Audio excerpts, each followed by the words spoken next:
असफलता एक चुनौती है, इसे स्वीकार करो। क्या कमी रह गई देखो और सुधार करो। जब तक न सफल हो नींद चैन को त्यागो तुम। जब तक न सफल हो नींद चैन को त्यागो तुम। संघर्ष का मैदान छोड़कर मत भागो तुम। कुछ किए बिना ही जय जयकार नहीं होती। कोशिश करने वालों की कभी हार नहीं होती। हेलो दोस्तों, इंग्लिश क्लासेस में आपका स्वागत है। आज की क्लास में हम बिहार बोर्ड द्वारा जारी साइंस के मॉडल सेट के बारे में बात करेंगे। तो फर्स्ट क्वेश्चन है, किस दर्पण की फोकस दूरी ऋणात्मक होती है? तो इसका राइट आंसर हो जाएगा बी, अवतल दर्पण की फोकस दूरी ऋणात्मक होती है, जबकि उत्तल दर्पण की फोकस दूरी धनात्मक होती है। तो इसका राइट आंसर बी हो जाएगा।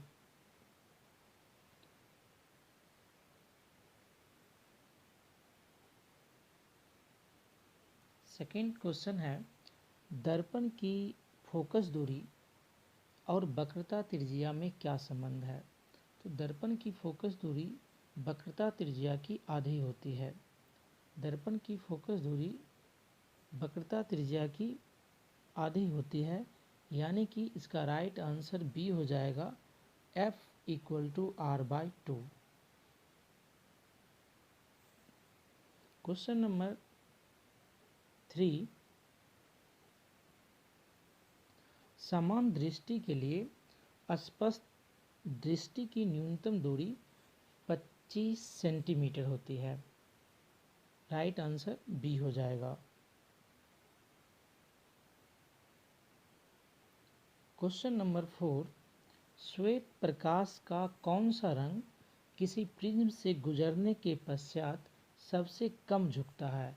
इसका राइट आंसर सी हो जाएगा, लाल रंग का विचलन सबसे कम होता है, जबकि बैंगनी रंग का विचलन सबसे अधिक होता है।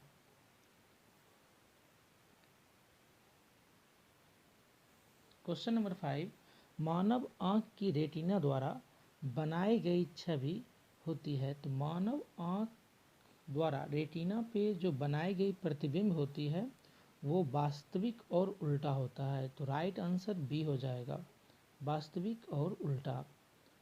क्वेश्चन नंबर 6, आकाश का रंग नीला प्रतीत होता है। आकाश का रंग प्रकाश के परिकिरण के कारण नीला प्रतीत होता है।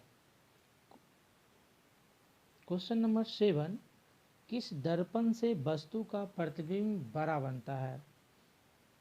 तो अवतल दर्पण द्वारा किसी वस्तु का प्रतिबिंब बड़ा बनता है, जबकि उत्तल दर्पण द्वारा किसी वस्तु का प्रतिबिंब छोटा बनता है। इसलिए उत्तल दर्पण का प्रयोग गाड़ी के साइड मिरर के रूप में किया जाता है।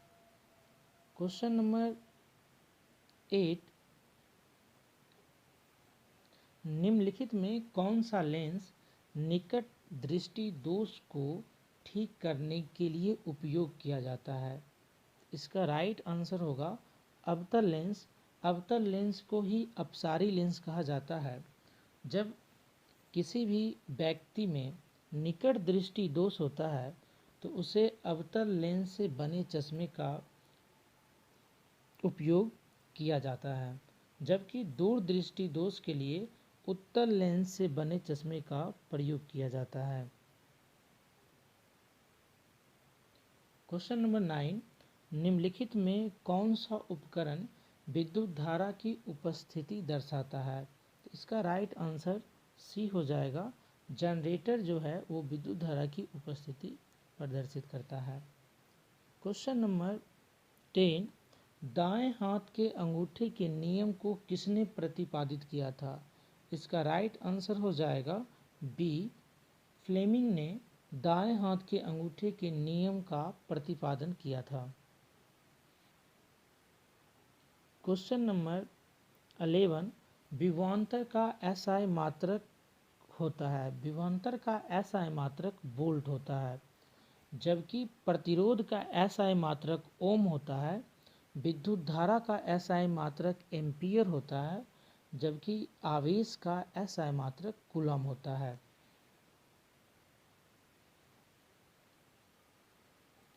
क्वेश्चन नंबर 12, निम्नलिखित में किस संयोजन द्वारा प्रतिरोध का मान बढ़ता है?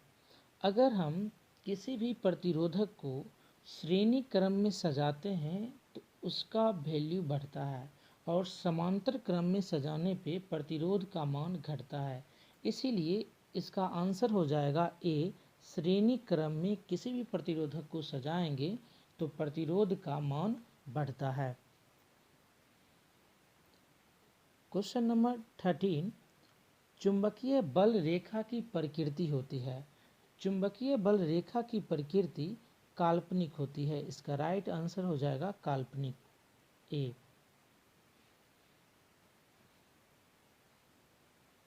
क्वेश्चन नंबर 14, 1 किलोवाट घंटा किसके बराबर होता है? इसका राइट आंसर सी हो जाएगा। 1 किलोवाट घंटा 3.6 गुना 10⁻6 जूल के बराबर होता है। क्वेश्चन नंबर 15, नवीकरणीय ऊर्जा का स्रोत क्या है? नवीकरणीय ऊर्जा का स्रोत सौर ऊर्जा है। यानी सौर ऊर्जा का वह स्रोत है जिसका नवीकरण किया जा सकता है, जो कभी समाप्त नहीं होगा, जो पुनः पूर्ति योग्य हो। क्वेश्चन नंबर 16, कौन सा लेंस अपसारी लेंस भी कहा जाता है? तो इसका राइट आंसर हो जाएगा अवतल लेंस को अपसारी लेंस कहा जाता है, जबकि उत्तल लेंस को अभिसारी लेंस कहा जाता है। इसका रीजन है, अवतल लेंस आने वाली प्रकाश किरण को अपसरित करती है, जबकि उत्तल लेंस आने वाली प्रकाश किरण को एक बिंदु पर फोकसित करती है।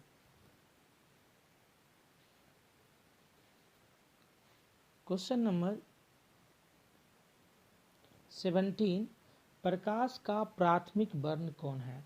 तो प्रकाश का 3 प्राथमिक वर्ण है, लाल, नीला और हरा। यानी इसका राइट आंसर डी हो जाएगा, उपयुक्त में से सभी। क्वेश्चन नंबर 18, निम्नलिखित में से कौन नेत्र का रंगीन भाग होता है?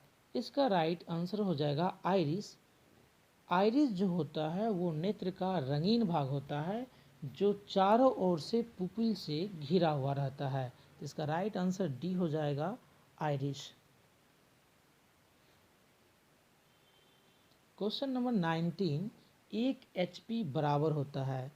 1 HP 746 वाट के बराबर होता है। इसका राइट आंसर होगा आपका ए। और HP हॉर्स पावर होता है। क्वेश्चन नंबर 20, विशालक शीशा मैग्नीफाइंग ग्लास होता है। तो विशालक शीशा जो होता है वो उत्तल लेंस को कहा जाता है। विशालक शीशा जो होता है उसे उत्तल लेंस जैसा होता है। तो राइट आंसर इसका हो जाएगा बी, उत्तल लेंस।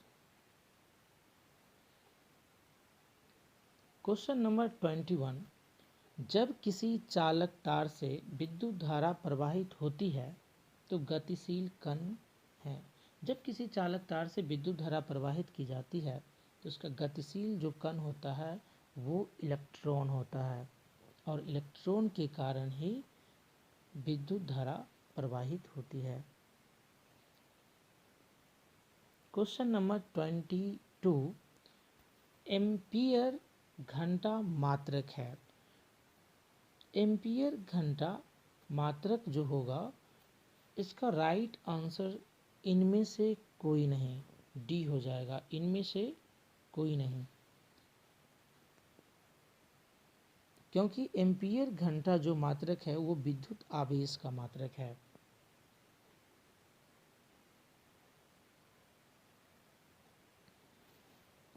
क्वेश्चन नंबर 23, निम्नलिखित में कौन सा मात्रक वाट के बराबर है?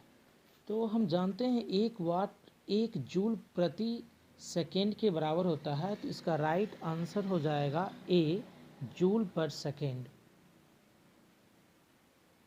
क्वेश्चन नंबर 24, विद्युत धारा का मात्रक क्या है? तो विद्युत धारा का एसआई मात्रक एम्पियर होता है। विद्युत धारा का एसआई मात्रक एम्पियर होता है, जबकि विभवांतर का मात्रक वोल्ट, प्रतिरोध का मात्रक ओम होता है। क्वेश्चन नंबर 25, ग्लोबल वार्मिंग के लिए उत्तरदायी गैस कौन है? तो ग्लोबल वार्मिंग के लिए उत्तरदायी जो गैस है वो है CO2, कार्बन डाइऑक्साइड।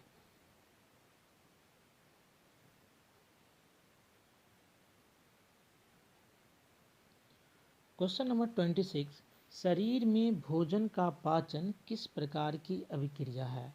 तो शरीर में भोजन का पाचन उपचयन अभिक्रिया है। तो राइट आंसर ए हो जाएगा, उपचयन अभिक्रिया। क्वेश्चन नंबर 27, कली चूना पर जब जल डाला जाता है तब अभिक्रिया होती है। जब कली चूना पे जल डाला जाता है तो उष्माक्षेपी अभिक्रिया होती है, क्योंकि जैसे ही हम चूना में जल डालते हैं तो वो गर्म हो जाता है, वो जो बर्तन होता है वो गर्म हो जाता है। तो राइट आंसर हो जाएगा उष्माक्षेपी अभिक्रिया।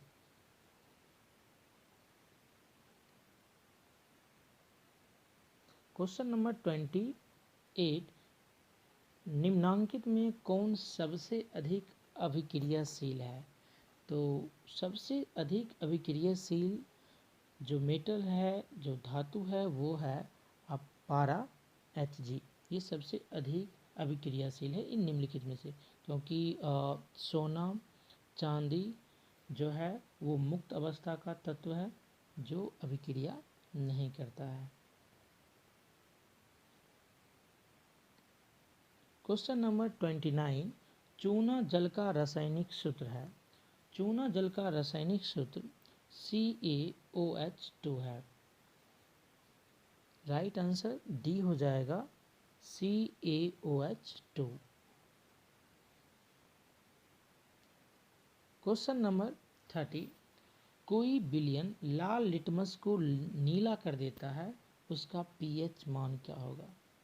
तो कोई विलयन लाल लिटमस को जब नीला कर देता है तो उसका pH मान 7 से अधिक होता है, यानी कि इसका राइट आंसर डी हो जाएगा, A और B। क्वेश्चन नंबर 21, एल्काइन में कार्बन कार्बन के बीच कितने सहसंयोजक बंधन होते हैं? तो एल्काइन में कार्बन कार्बन के बीच 3 सहसंयोजक बंधन होते हैं। राइट आंसर सी हो जाएगा।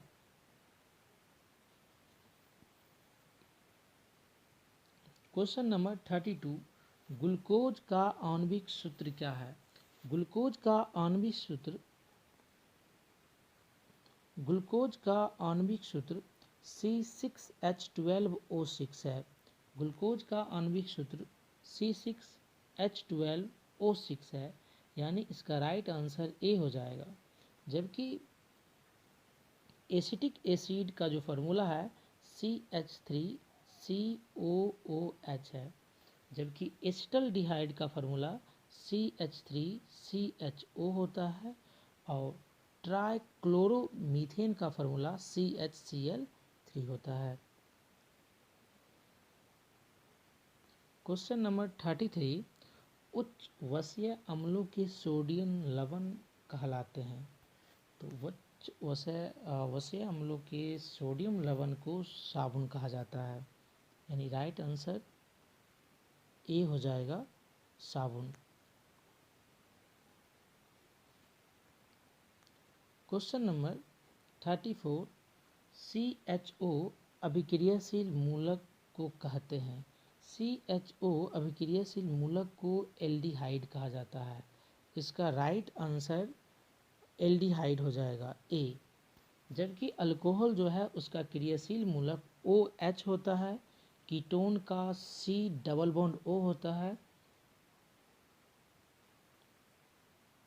क्वेश्चन नंबर 35, आवर्त सारणी के किसी आवर्त में बाएं से दाएं जाने पर तत्वों की परमाणु त्रिज्या घटती है।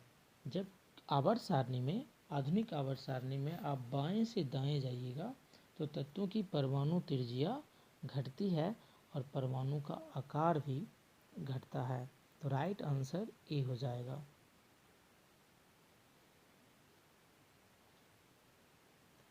क्वेश्चन नंबर 36, निम्नांकित तत्वों को उनके अधातु गुण के अनुसार बढ़ते क्रम में सजाएं।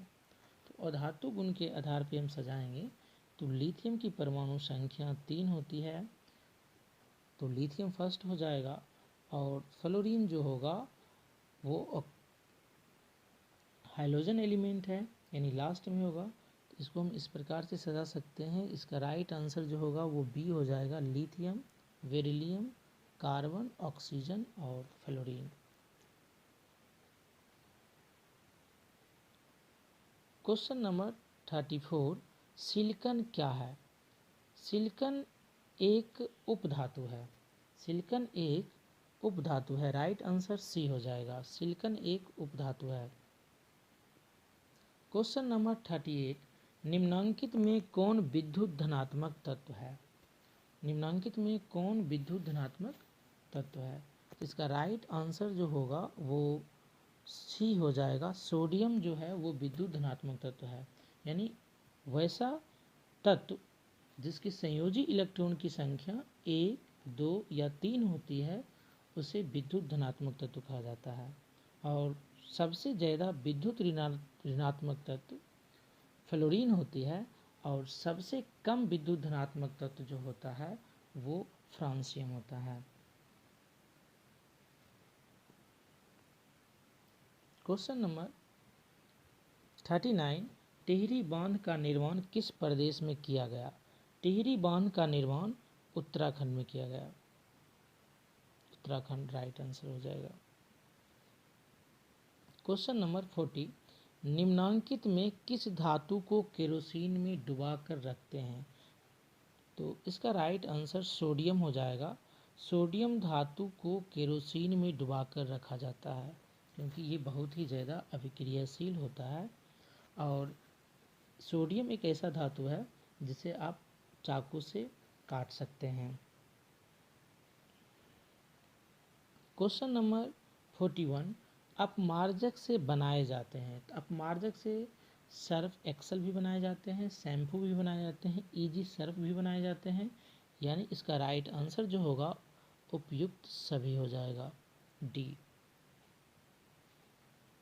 क्वेश्चन नंबर 42, सौर सेल में किसका उपयोग होता है? तो सौर सेल में सिलिकॉन का उपयोग होता है, यानी सिलिकॉन का प्लेट लगा होता है सौर सेल में, और सौर ऊर्जा के लिए सिलिकॉन का ही उपयोग किया जाता है, जबकि नाभिकीय ऊर्जा के लिए यूरेनियम का प्रयोग किया जाता है। क्वेश्चन नंबर 43, निम्नलिखित में से किसका उपयोग खाना बनाने वाले ईंधन में नहीं होता है? तो इसका राइट आंसर जो होगा वो सीएनजी होगा, क्योंकि सीएनजी का प्रयोग गाड़ी के ईंधन के रूप में किया जाता है, जबकि एलपीजी, बायोगैस और कोयला का प्रयोग खाना बनाने वाले ईंधन के रूप में किया जाता है। तो राइट आंसर इसका हो जाएगा ए, CNG. Question number 44, 2Cu + O2 देता है 2CuO किस प्रकार की रासायनिक अभिक्रिया है? क्योंकि इस अभिक्रिया में ऑक्सीजन का संयोजन हो रहा है, इसलिए यह ऑक्सीकरण अभिक्रिया है। तो राइट आंसर ए हो जाएगा, ऑक्सीकरण अभिक्रिया। क्वेश्चन नंबर 45, निम्नलिखित में कौन सा समीकरण संतुलित नहीं है? तो इसका राइट आंसर बी हो जाएगा। बी जो समीकरण है वो संतुलित समीकरण नहीं है। क्वेश्चन नंबर 46, उदासीन विलयन का पीएच मान होता है। उदासीन विलयन का पीएच मान 7 होता है, जबकि अम्लीय विलयन का पीएच मान 7 से कम और क्षारीय विलयन का पीएच मान 7 से अधिक होता है। जल का पीएच मान 7 होता है, इसलिए जल एक उदासीन विलयन है।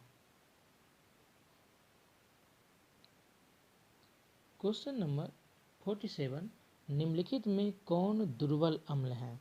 तो इसका राइट आंसर जो हो जाएगा सी, एसिटिक एसिड एक दुर्बल वीक एसिड है, जबकि nitric acid, sulphuric acid and hydrochloric acid जो है एक स्ट्रॉन्ग एसिड है। H2SO4 सल्फ्यूरिक एसिड को अम्लों का राजा कहा जाता है। क्वेश्चन नंबर 48, क्रायोलाइट अयस्क है। क्रायोलाइट अयस्क है एल्युमिनियम का। राइट आंसर होगा इसका डी, क्रायोलाइट एल्युमिनियम का अयस्क है, जबकि कॉपर पायराइट तांबा का अयस्क है, हेमेटाइट लोहा का अयस्क है। क्वेश्चन नंबर 49, पोटेशियम की परमाणु संख्या है। पोटेशियम की परमाणु संख्या 19 होती है। पोटेशियम की परमाणु संख्या 19, राइट आंसर सी हो जाएगा। जबकि क्लोरीन की परमाणु संख्या 17, आर्गन की परमाणु संख्या 18 और कैल्शियम की परमाणु संख्या 20 होती है। क्वेश्चन नंबर 50, फॉर्मिक अम्ल का IUPAC नाम है। तो फॉर्मिक अम्ल का IUPAC नाम है मीथेनोइक अम्ल।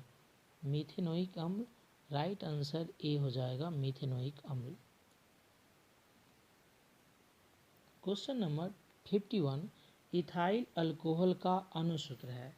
इथाइल अल्कोहल का अणुसूत्र C2H5OH है। राइट आंसर सी हो जाएगा, C2H5OH। क्वेश्चन नंबर 52, एल्काइन कौन है? निम्नलिखित में से एल्काइन कौन है? तो इसका राइट आंसर हो जाएगा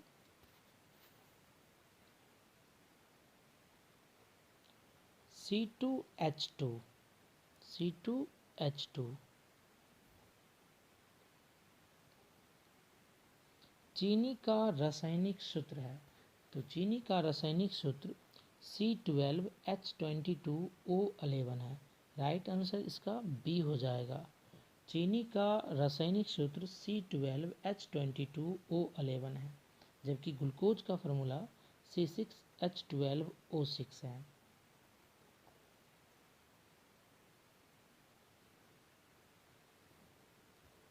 एसिटिलीन में कार्बन कार्बन के बीच सहसंयोजक बंधन की संख्या है। तो इसका राइट आंसर जो होगा, एसिटिलीन में कार्बन कार्बन के बीच सहसंयोजक बंधन की संख्या जो होती है वो 3 होती है। राइट आंसर डी हो जाएगा। क्वेश्चन नंबर 55, श्वसन के अध्ययन के लिए उपयोग किए जाने वाले बीज है। तो इसका राइट आंसर जो होगा वो बी हो जाएगा, अंकुरित बीज। क्वेश्चन नंबर 56, मानव वृक्क किस प्रणाली का एक हिस्सा है? तो इसका राइट आंसर जो होगा वो हो जाएगा उत्सर्जन, सी, उत्सर्जन। क्वेश्चन नंबर 57, पौधों में जाइलम निम्नलिखित में से किसके परिवहन के लिए जिम्मेदार है? तो पौधों में जो जाइलम का काम होता है वो कच्ची सामग्रियों को पत्तियों तक पहुंचाना होता है, और फ्लोएम का जो काम होता है वो बने हुए जो भोजन होते हैं उसको पौधे के प्रत्येक पार्ट्स में पहुंचाने का काम होता है। इसलिए इसका राइट आंसर जो होगा वो ए हो जाएगा, पानी। क्वेश्चन नंबर 58, श्वसन के दौरान कौन सी गैस निकलती है? तो श्वसन के दौरान CO2 गैस निकलती है। राइट आंसर ए हो जाएगा। क्वेश्चन नंबर 59, फलों के पकने को निम्न में से किससे नियंत्रित किया जा सकता है? तो इसका राइट आंसर होगा इथिलीन। इथिलीन के द्वारा इसको नियंत्रित किया जा सकता है। क्वेश्चन नंबर 60, न्यूरॉन का वह हिस्सा जहां जानकारी हासिल की जाती है। तो न्यूरॉन का वह हिस्सा जहां जानकारी हासिल की जाती है उसे डेंड्राइट कहा जाता है। तो राइट आंसर इसका ए हो जाएगा, डेंड्राइट। क्वेश्चन नंबर 61, निम्नांकित में कौन आपातकाल का हार्मोन है? तो इसका राइट आंसर जो होगा वो हो जाएगा ए, एड्रीनैलिन। एड्रीनैलिन। क्वेश्चन नंबर 62, निम्नलिखित में कौन सी अनैच्छिक क्रिया नहीं है? तो दिल की धड़कन जो होती है वो अनैच्छिक क्रिया नहीं है। इसका राइट आंसर सी हो जाएगा।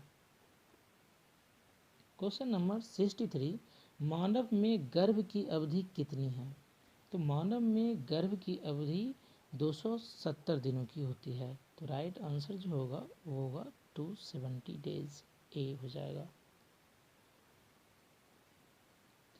Question number 64, Ganga action plan कब शुरू हुआ? तो गंगा एक्शन प्लान जो था GAP 1985 में प्रारंभ किया गया था, 1985। राइट आंसर बी हो जाएगा। क्वेश्चन नंबर 65, मुकुलन द्वारा अलैंगिक जनन निम्नांकित किसमें होता है? तो राइट आंसर इसका ए हो जाएगा, ईस्ट में। क्वेश्चन नंबर 66, निम्न में से कौन सी बीमारी श्वसन तंत्र से संबंधित है? तो राइट आंसर हो जाएगा डी। क्वेश्चन नंबर 67, मनुष्य और अन्य मांसाहारी जीव निम्नलिखित में किसके पाचन नहीं कर पाते हैं? तो इसका राइट आंसर होगा सेल्यूलोज। आंसर होगा बी। 68, ब्रेन हेमरेज का मुख्य कारण क्या है? तो ब्रेन हेमरेज का मुख्य कारण हाइपरटेंशन है, यानी राइट आंसर जो होगा वो सी हो जाएगा।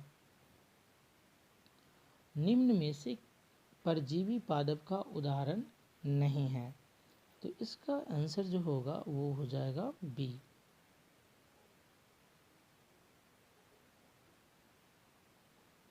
कस्टूटा। क्वेश्चन नंबर 70, हृदय से रक्त को संपूर्ण शरीर में पंप किया जाता है, तो इसका राइट आंसर फेफड़ों द्वारा, निलाय द्वारा, आलिंदों द्वारा, इनमें से सभी। तो राइट आंसर जो होगा वो डी हो जाएगा, इनमें से सभी। क्वेश्चन नंबर 71, हाइड्रा में अलैंगिक जनन की विधि है मुकुलन, तो राइट आंसर जो होगा वो हो जाएगा ए, मुकुलन। क्वेश्चन नंबर 72, जनन संचरित रोग है, तो जनन संचरित रोग सिफिलिस, एड्स, गोनोरिया, इनमें से सभी। तो राइट आंसर जो होगा इसका इनमें से सभी, डी हो जाएगा। पुष्प का सबसे बाहरी भाग है, पुष्प का सबसे बाहरी भाग बाह्य दलपुंज है, तो राइट आंसर ए हो जाएगा, बाह्य दलपुंज। क्वेश्चन नंबर 74, ब्लड समूह ए में कौन सा एंटीबॉडी होता है? तो इसका राइट आंसर जो होगा वो ए हो जाएगा, ए। क्वेश्चन नंबर 75, रक्त में ग्लूकोज की मात्रा निम्नांकित में कौन नहीं नियंत्रित करता है? तो इसका राइट आंसर होगा इंसुलिन, ए हो जाएगा। 76, पादप वृद्धि हार्मोन है, तो 76 पादप वृद्धि हार्मोन जो है वो जिबरेलिन है, तो राइट आंसर जो होगा वो ए हो जाएगा, जिबरेलिन। क्वेश्चन नंबर 77, हार्मोन स्रावित होता है, तो हार्मोन जो है वो अंतःस्रावित ग्रंथि से होता है, आंसर हो जाएगा ए। क्वेश्चन नंबर 78, मनुष्य के मुख गुहा में कितने जोड़े लार ग्रंथियां पाई जाती है? इसका राइट आंसर होगा 3। मनुष्य के मुख गुहा में 3 जोड़े लार ग्रंथियां पाई जाती है, आंसर सी हो जाएगा। क्वेश्चन नंबर 79, एंड्रोजन है, एंड्रोजन एक मेल हार्मोन है, तो राइट आंसर जो होगा ए हो जाएगा, मेल हार्मोन। क्वेश्चन नंबर 80, मटर को अपने प्रयोग के लिए किसने चुना? तो इसका राइट आंसर ए हो जाएगा, मेंडल ने। मेंडल ने मटर को अपने प्रयोग के लिए चुना था।